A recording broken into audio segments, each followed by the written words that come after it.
Good morning.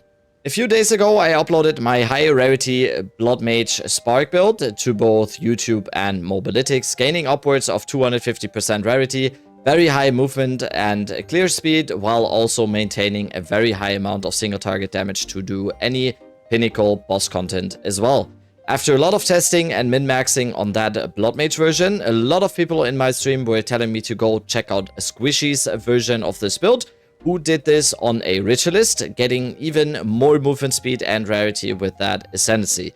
So that is what I'm coming to you with today. This Lifestacking Spark Ritualist now has 440% increased rarity find and 100% base movement speed in Hideout, and it's just an absolute machine when it comes to mapping, but also really any other content the game has to offer. Before we start off, because this has already been a very common thing in my stream while playing this build, yes, I am aware that GGG has pretty much confirmed that there are diminishing returns when it comes to rarity after hitting the 150% mark, and that these seem to be pretty heavy.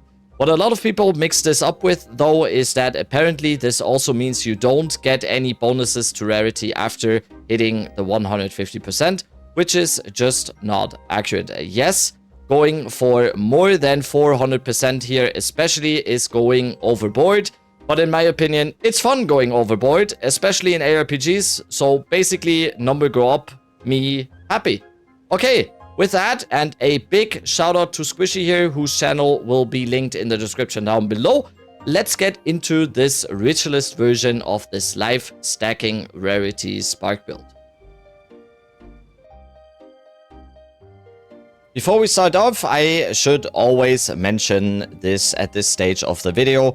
This is going to be a very expensive build. The version that I'm running here, and with the gear that I'm running and the exact version that I will be doing here, is going to be a pretty expensive build.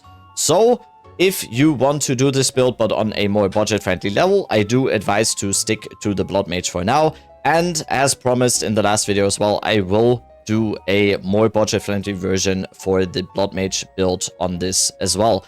That is going to come in the next few days, and as soon as I can get to it for the Blood Mage. So, the version on this Ritualist right here. Let's go first over the character sheet here. We have 10,292 life in Hideout. We have an energy shield of 193.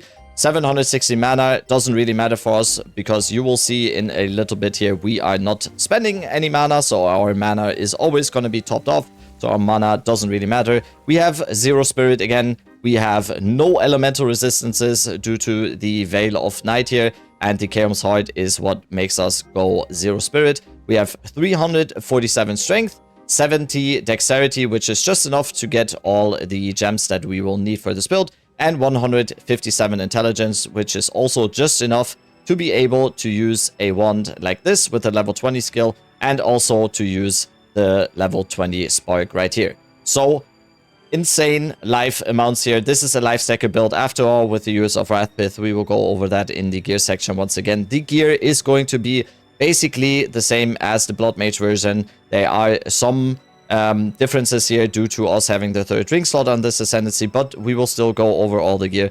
This is still a life stacking version, as you can see, with over 10,000 life here with the Wrathpith. So, on top of that, like I already mentioned, we have an exact movement speed modifier baseline in Hideout of exactly 100% on this, and like I also mentioned here, we have a slain monster item drop rarity modifier of 425, with the extra 15% of the Rite of Passage Golden Charm here. So 440 rarity on this build with 100% increased movement speed just as a baseline in Hideout. This build is still very, very easy to play. There's not much to it. You can basically ignore the elemental weakness and the Orb of Storms here. This is only used when you wanted to, because we kind of have the damage to kill pinnacle bosses even without it. So you can kind of ignore it. We have a Sigil of Power as our second weapon set here to get some extra boss damage. We have Elemental Weakness and Orb of Storms to make our pinnacle boss killing a little bit faster. But mainly what we're doing here is just Spark. So you can see here how this build works is We spend a bunch of life when we use Spark due to Atalui's Bloodletting. So Atalui's Bloodletting turns the mana cost of our skill here into life cost, and we get extra damage for the life that we have spent to cast this spell. This works in tandem with this jewel right here, the Undying Timeless jewel that is conquered by Tekrod, basically, or we are paying souls in tribute to Tekrod, I guess. This turns any keystone in range into Sacrifice of Blood, and Sacrifice of Blood says we regenerate 1 life per second per 8 life spent in the past 8 seconds. So you can see here, if I go into our character sheet here, our usual total life recovery per second is 133.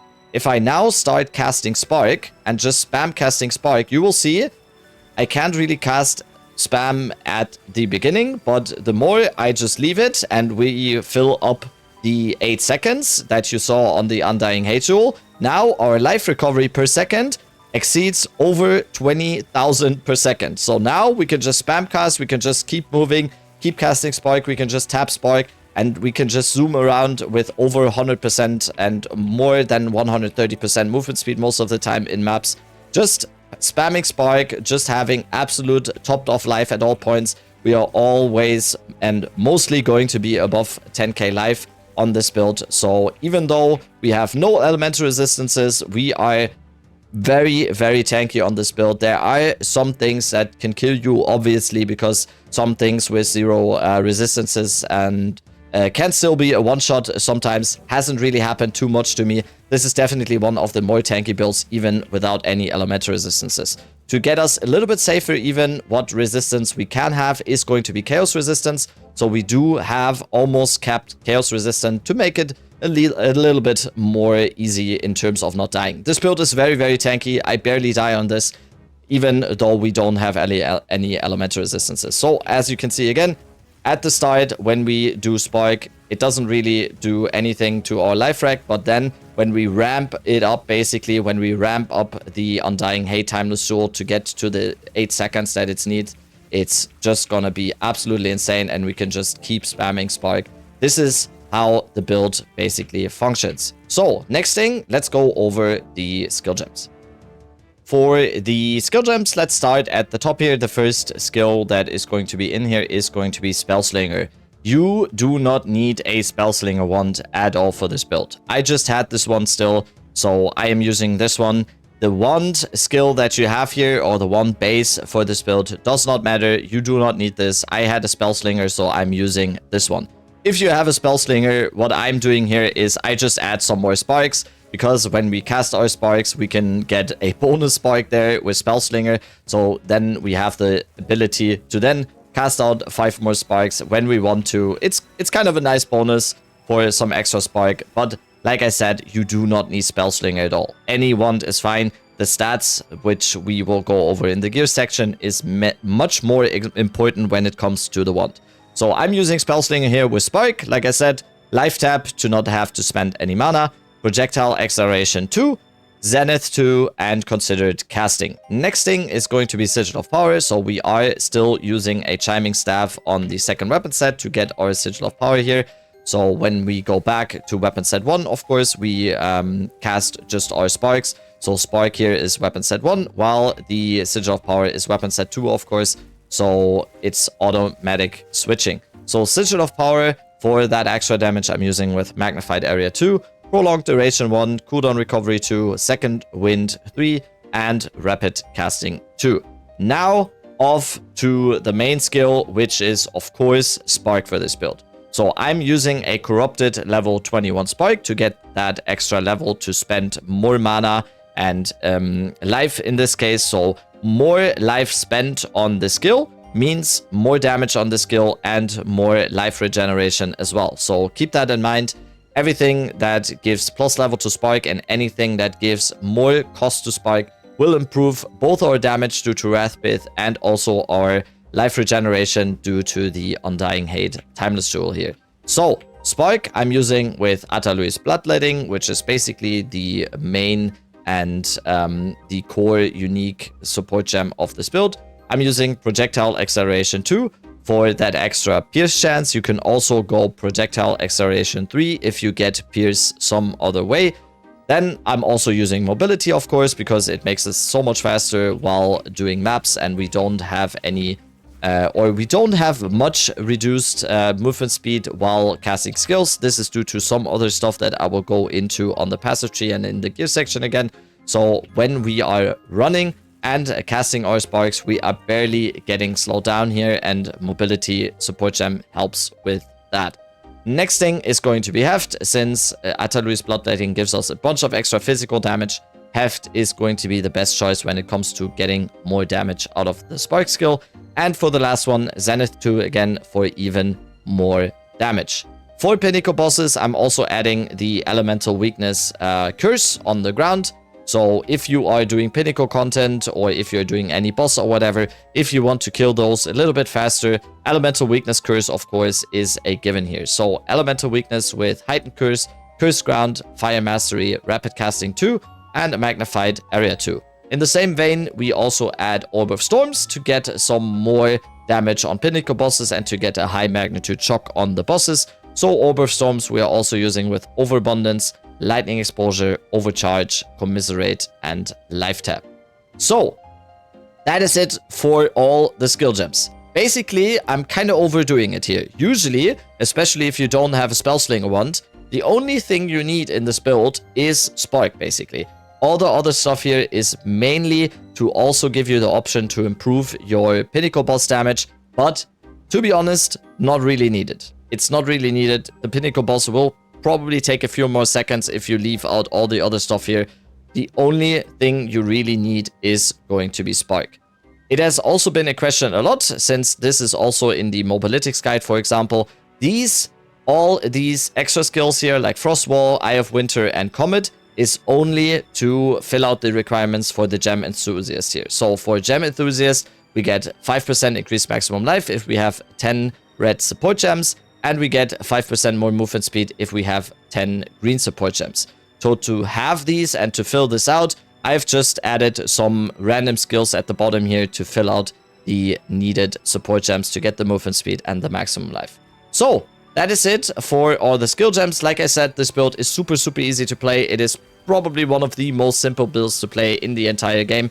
There's not really much to it. It's basically a one-button build. You just need to be careful with your Spark casting, because like I already mentioned, it is very important that you keep casting, that you keep up your life regeneration in the last 8 seconds. And that is how you do it, is by just keep spending life, and to get the life regeneration back by spending life and casting sparks, and spend more life and get more life back. That's basically the whole point of this build. Okay, so next thing is going to be going over all the gear. On the gear, let's start with the already mentioned wand. So a wand in terms of priority is going to be, of course, you want all spell levels. In this case, you want lightning spell skills as high as you can get. I have a sanctified +6 here. You want a +5 in the best case. So just to reiterate again, the higher your spark level is going to be, the higher the damage is going to be, because the higher the level, the higher the cost for the spell. That means we get more life regeneration and also more damage due to our Wrath Pit. So higher, better in terms of level here on Spark. What you also want on this wand for this build is going to be at least 2 gains. Gain lightning and then extra fire or extra cold. Doesn't really matter. I have a triple gain wand here, which is more than fine. You can also get double gain. You definitely want extra lightning though. And then if you get double gain, you also want the spell damage. You don't really want increased lightning damage on the wand, in my opinion, because most of the stuff, most of the damage that we will be dealing is going to be to a large part physical damage. So that is also going to be possible. So also what you can get on the wand is the desecrated modifier of gain damage as extra physical damage. Also very possible on the wand, and also very good. One of the highest priorities when it comes to the wand is going to be cast speed. Overall, cast speed takes a very high priority for this build, just because, again, the higher our cast speed, the more mana we can spend in the last 8 seconds. And that will mean that with the Undying Hate Jewel, that it is going to be based on the last 8 seconds. So more cast speed means we can spend more life, and that means we can regenerate more life based on our Undying Hate Jewel. So cast speed, very important for this build. As the last one, I have been going with a critical spell damage bonus on the suffix here. That is kind of whatever. I have a critical hit chance of like 62% here on Spark. So you can still, if you are around this number, you can also go with a critical spell hit chance. It's also possible to get you to 100. It's not as easy to get to 100 critical hit chance on this Ritualist than it is on a Blood Mage. It's kind of whatever. You don't really need damage, to be honest, on this build. So I would personally probably prefer in the future to get some critical hit chance here, to get 100%, to get more Arcane Surge procs. But we are kind of fine with this as it is. So priority, again, on the wand, plus level of lightning spell skills, cast speed, the triple gain or the double gain with increased spell damage, and the critical spell damage bonus or critical hit chance for spells. Next thing we are going to be showcasing here is the 2 core uniques, or rather the 3 core uniques of this build, with Chaos Heart with Overcorruption on life. So this gives us a bunch of lives, but we don't have spirit. So this is one of the main sources of our high life here. And then the second one is, of course, the Veil of the Night Martyr Crown with the Overcorruption on the maximum life, in this case 60%. So this is the baseline for the life stacker to get as much life as we can. And then we scale that with the Wrath Pith Sacred Focus right here. So we have a Wrath Pith here with 100% maximum life, plus 100% plus flat 104 maximum life. And then non-channeling spells cost an additional 6% of your maximum life. This can be overcorrupted to up to 7. Then non-channeling spells have 6% increased critical hit chance per 100 maximum life, and 12% increased damage per 100 maximum life. So we scale our life and our damage mainly with Wrath Pith here. And this one is overcorrupted on the critical hit chance per 100 life and the 12% increased damage per 100 maximum life. You can also get one with 7, 12, and 6, and that is basically a perfect Wrath Pith in that case. But I have been going with a 6, 6, 12 here. Next thing is going to be the rings. So I showed here this rarity that we have achieved on this character is mainly due to our jewelry here. I have a ring right here in this main slot with 50% explicit rarity and perfect implicit rarity. So as much rarity as you can get on these rings, and your amulet is going to be given to get this high rarity as it is on this character right now. The next priority on this ring is going to be maximum life, again cast speed, and the desecrated mod of increased spell damage while on full energy shield. When we are standing in front of a pinnacle boss, we mostly have full energy shield, so that is a good way to get some extra damage for pinnacle bosses. For maps, it doesn't really matter, since mostly our very, very low energy shield here will be gone most of the time. But like I said, the increased spell damage while on full energy shield is very, very good for pinnacle bosses. Then I have one ring right here with chaos resistance to get us up to 72 chaos resistance here. And then the second one in the third ritualist slot here is going to be with strength to get us some more maximum life. So again, priority on the rings, rarity of course, maximum life, cast speed, chaos resistance for one, strength for the other one, and then the desecrated mod with spell damage while on full energy shield. Same goes for the amulet right here. Priority number 1 on the amulet is going to be rarity. Then I have increased maximum life, I have a flat maximum life, and once again cast speed on this amulet as well. Then also +3 of all spell skills is also priority, of course, on this amulet. Most of the amulets for this build will also always look like this. What you can also get, especially on the Ritualist version, and this is probably in min-max for my character right here, if you get a +4 Sanctified Amulet on this build, the Ritualist Ascendancy node, which we will go over in the passive tree section, will make this a +5 amulet. So priority again on the amulet, rarity, maximum life, cast speed, all spells. So next thing is going to be the gloves. Also a very, very important part about this build. We want gloves with first 100% increased effect of socketed items. So the socketed items in this case is going to be the rune of spinning with cast speed, and then one rune that is Kurgul's Gaze with 40% increased effect of arcane surge. So the 100% increased effect gives us 32% cast speed and 80% increased effect of arcane surge.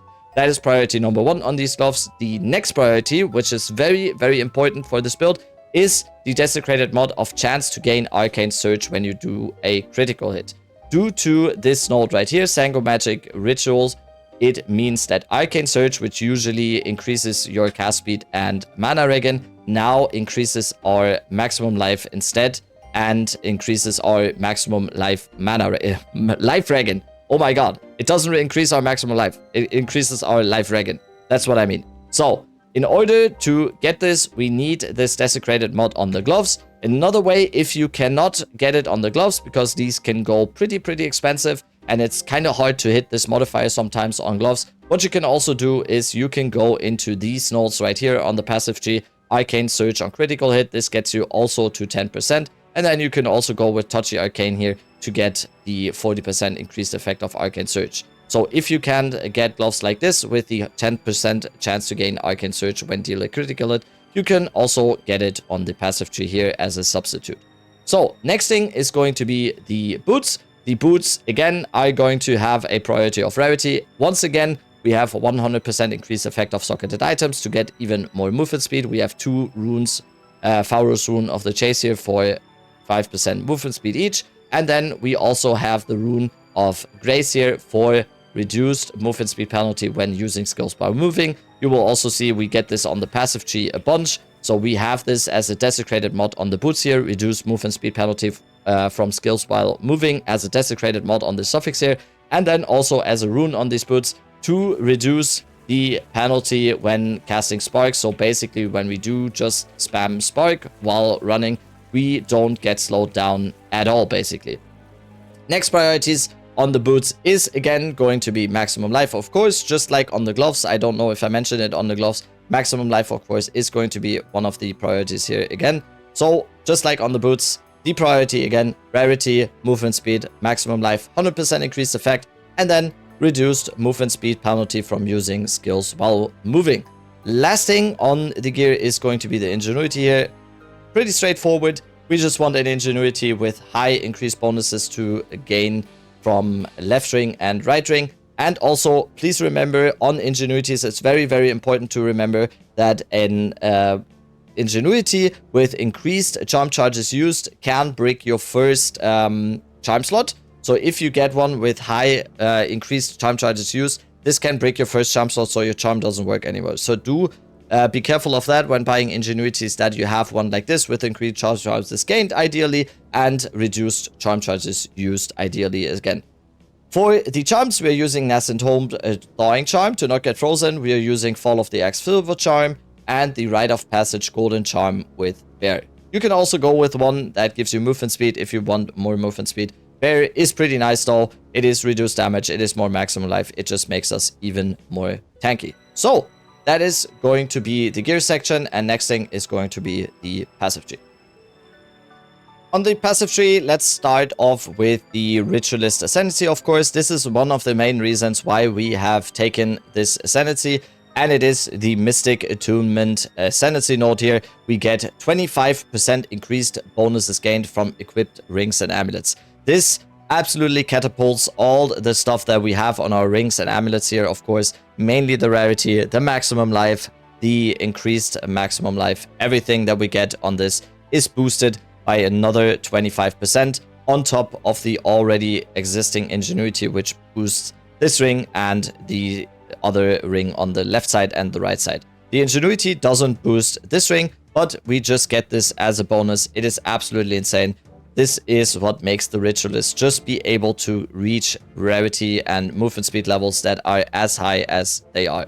So, the next one is going to be Wildwood Persistent. This is very good for this build as well. 10% increased life recovery rate per 5% missing unreserved life. So, the more life we are missing, we get more life regeneration, which is very good for this build, very obviously. Next one is going to be just some extra ones. We get 3% more movement speed and some more physical damage. Kind of whatever. It is mainly about this node. All the other nodes are not really used here. So we just get some more movement speed on this node right here. On the passive tree, we are, of course, using 3 Grand Spectrum Ruby. So 1, 2, and 3 Grand Spectrum Rubies here to get our maximum life as much as we can. So I'm using 3 here. The already mentioned Undying Hate Timeless Jewel is also used. We need this to be Tech Rod. And then we turn the Keystone of Chaos Inoculation into Sacrifice of Blood, which I've already shown a little bit in this video, of course.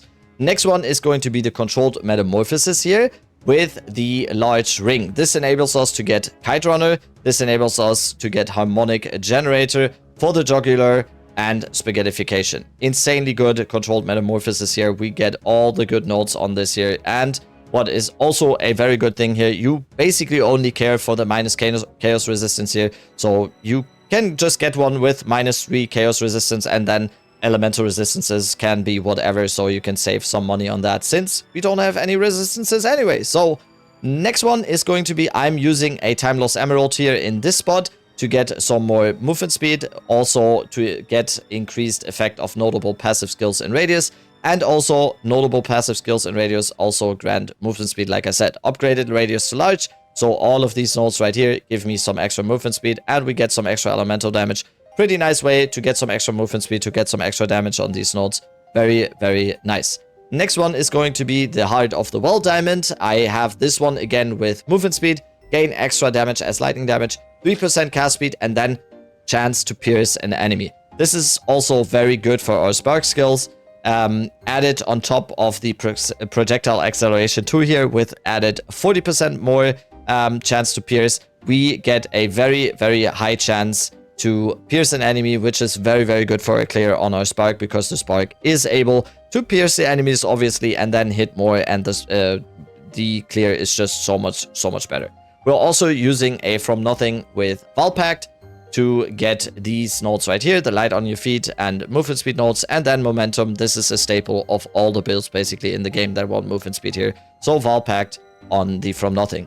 Right now, I'm using a Megalomaniac with Desensitization and Unhindered to get these for free, and this node right here. I'm still on the lookout for a better Megalomaniac here. You can basically use anything that gives you movement speed. You can use anything that gives you some extra critical hit chance, some extra critical damage bonus. You can get like Barbaric Strength, whatever. I have on my Amulet Anoint, I have Sacrificial Blood right now. Most people are going for Barbaric Strength and then go Sacrificial Blood on the Megalomaniac, for example. I went this route right here. I do not have Barbaric Strength right now, which is a pretty big damage decrease for me, but I feel like I don't need it. It's totally fine without it. I just went with this one right here. Unhindered is also a very good way of telling you about the way we reduce the movement speed penalty, of course. So we are using stuff like Unhindered here. We are using stuff like Freedom of Movement to reduce our movement speed penalty while using skills. So if we count this all up, we have 12% from here, we have 12% from Freedom of Movement, which gets us to 24, and then we have all of this stuff right here that reduces the penalty from using skills even more. And this makes it so that we are not only high movement speed and we are running around very, very fast, but it also means that when we are casting Spark, we are not getting slowed down at all, which is super nice feeling and just makes the build feel so fast at all times. Overall, the passive tree, of course, will be linked in the Mobalytics in the description down below. So if you want to check out the passive tree or make some adjustments yourself, you can check the full passive tree in the Mobalytics that will be linked in the description. And that is also a good way to tell you, if you like the guide, of course, favorite on Mobalytics. That always helps out a bunch. And if you ever have any questions about this build or any other build that I've uploaded to both Mobalytics and YouTube, the best way to get those questions out is going to be my Twitch stream, which will also be linked in the description down below. Once again, big shout out to Squishy for this Ritualist version of this build. Huge thing that he did here, and it's absolutely amazing. And I will probably be on this build for a while now and try to min-max it even more, and maybe we can squeeze out some more rarity, some more movement speed. We can maybe find some new avenues to do on this build. So if you have any questions about the build, or if you have some pointers for the guide, or want to know anything, or want to tell me something, the best way, like I said, always is going to be my Twitch stream. So yeah, with that, check out the Mobalytics guide, read the guide before going into any questions or whatever. Most people don't do that, I know. Yeah, that's going to be it for this video. Let's make this ending as unawkward as it can be, okay? Yeah, see you in my stream. I'm streaming PoE2 every single day. See you in stream. Love you. Goodbye.